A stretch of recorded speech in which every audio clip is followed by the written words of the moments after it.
Hello， 大家好，我是小苹果。今天分享男子喝下几瓶液体后吐出一只怪物的故事。片名《进化大师》。男主保罗是一名中年男人，但是现在的他生活过得非常失意，不仅丢了工作，连未婚妻也无故的离开了他，这让他内心非常痛苦。就在他万念俱灰之时，他突然看到电视中名叫“净化心灵”的广告，广告声称会帮人们摆脱生活中所有的负能量，驱除内心的恶魔。最重要的是，这个是免费的项目。抱着试一试的心态，很快保罗就来到广告说的地址。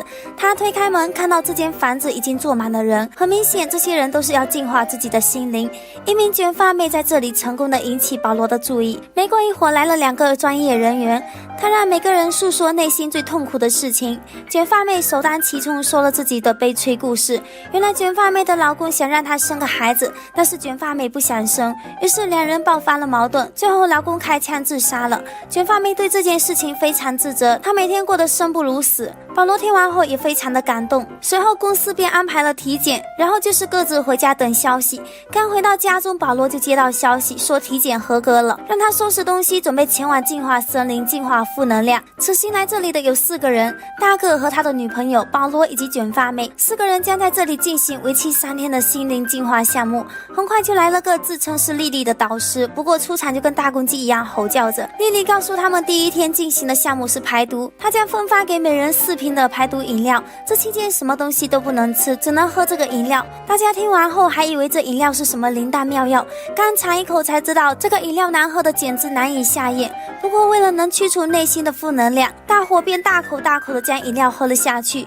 夜晚保罗喝下最后1瓶饮料就睡去了，可半夜一阵恶心让他跑到洗手池中呕吐不止，吐完后他便又睡下了。早晨起来他发现洗手池居然堵了，难道是昨晚自己吐的太多把洗手池给吐堵了吗？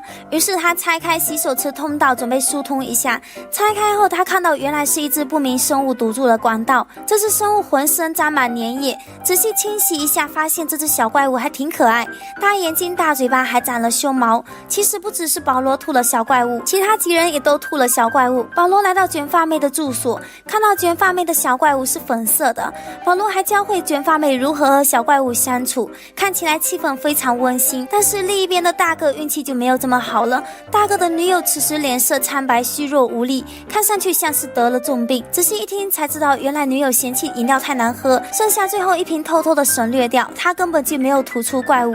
怪物其实就是人体的负能量，饮用饮料的目的就是要将体内的负能量转换成怪物，然后排出体内。而大个的女友差了最后1瓶，所以怪物在肚子里一直折磨着他。眼看这个项目已经到达最后一个阶段，而大个的女友没有撑过去，最终死亡了。博士带着保罗以及卷发妹来到小树林，博士告诉2人，这个小怪物就是你们体内的负能量，杀了他们你们就能过上正常人的生活。卷发妹看着粉嫩嫩的小可爱，怎么都下不去手。他们在月黑风高的夜晚准备带着小怪物逃离这里，但被博士以及导师莉莉给拦了去路。博士告诉2人，小怪物最终会长大吃了你们，作为项目的负责人，如果顾客下不去手，他们有理由帮顾客解决。他让2人把小怪物交出来，做事情要有始有终，他愿意帮2人终结小怪物。但是2人说什么都不肯，最终抢走博士的车钥匙驱车逃亡。